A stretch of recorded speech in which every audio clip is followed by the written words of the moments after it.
Want to talk about Melinda Gates and Bill Gates? Oh my gosh, there's so much, man. Let's do it. They're getting divorced. There's a lot of angles to take, but I just wanted to read you their public statement because I thought you would like it. After a great deal of thought and a lot of work, we have made the decision to end our marriage. And I know that you love the fact that marriage takes work. Oh, so I thought I'd bring it up publicly.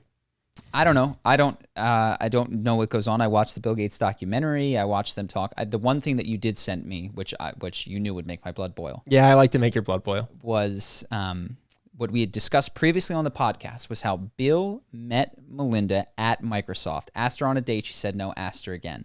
And in the documentary, that is a successful courting because Bill's eventually, and this is my opinion, the reason that is treated as a good thing and not a bad thing is because Bill eventually signed a contract to give her half of his stuff. If Bill had asked her out, slept with her a few times, and then not dated her, then it'd be a power imbalance. That would be a horrible power imbalance. Yep. And I heard for 25 years, I didn't hear a single intimation that there was a problem with the way that Bill and Melinda got together. I was watching this and went, today that's not so cool, but I guess it is. Now that they're divorced, they're not even divorced yet. The first Business Insider that you send me calls into question the power imbalance. You know, and I go, this is messed up. Like, we see who you're batting for right here. That it's just messed up. It's just messed up that the power imbalance can be overlooked when it's breaking in favor of the desired party of the journalist, or at least is not infringing in whatever, I don't know, allegiance they may feel. And now you're going to start hearing that that's a problem, the way that they met. And it wasn't when he had agreed to give her half of his stuff, which he will soon follow through on, probably a third if the Jeff Bezos plan is anything to be. And I also think, and this is, I don't know what she will do, and I don't know what kind of a human she is, and I don't know what kind of a human Bill is, but depending on her contribution at Microsoft, which I know she did work there, I think that the moral thing to do is to take an amount of money that you can point to and say, this is my contribution, or this is what I would have earned had I not slept with this individual and signed this contract. What would I have gotten at Microsoft off my own merit? And I think Mackenzie Bezos should have done the same thing. And I would say the same if it broke women to men in the other direction. And perhaps you should add into that, okay, what career sacrifices did I make and what amount of money did I forego in order to contribute to the marriage because I didn't work and I did all this. You should definitely do that. You should absolutely include that. What do I deserve? You don't think if she hadn't met Bill, she would make $50 billion? I think if she takes that kind of money, that is a moral crime. I think this is like, when I see these divorce settlements, they, in my mind, are, what's the word? Unconscionable. I think it's societally lauded, approved theft. Can I give you a counter argument? Sure.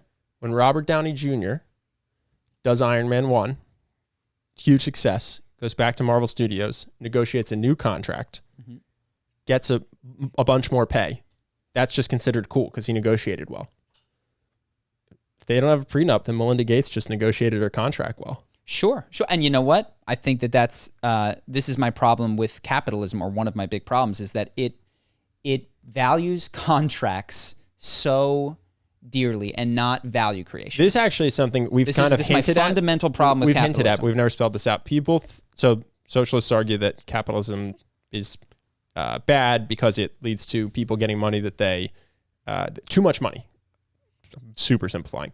Capitalists argue that it's good because capitalism rewards you for creating value. And I agree with that to a point. But capitalism really rewards you for writing good contracts. Yes. Because if you can start a business with somebody, if Mark Zuckerberg had a 50-50 equity partner who just bounced after 6 months, and they wrote a contract that just said 50-50 equity, nothing bad happens if you leave, Mark would have $100 billion. Yeah. And so would that guy. Yeah. And it's not about who created the value, because you would argue from the capitalist perspective, Mark created $200 billion. This is the difference with your Robert Downey thing, is the reason that I would argue he can negotiate that ongoing No, I agree it too. is because he is bringing that much No, I agree value. with that. Like he is selling that many tickets. His presence, that is, and go get another Robert Downey Jr. Yeah. I'm saying the divorce can be unfair, but it's not a robbery in the sense that it actually operates exactly like our business world. Oh, yeah. Our business world just straight up always says But I said you're this. allowed Listen. to take advantage of people in contracts. Sure, we talked about this. David Dobrik, one of the things that I don't want to jump on the David Dobrik train because he was down, but before he was down, this was a problem that I had with him, and I was that on his Views podcast, he was talking about a sponsorship that he was like in the midst of signing the contract, and then they like lost money and went under, but he was so upset because if he'd signed the contract, they would have had to have given him money without him having done the sponsorship. And to me, that's like, don't take the money. That desire is awful. You don't deserve that money. You didn't do what you said you were going to do. Like you wish you had a contract so you could extract money. That's what this feels like to me. And it's not just in marriage where this occurs. That's all I'm saying. Yeah, it occurs all over the place. This is just how the U.S. works. You get a contract that screws somebody. That's how it works. Sure. And I think that that's wrong. And I think that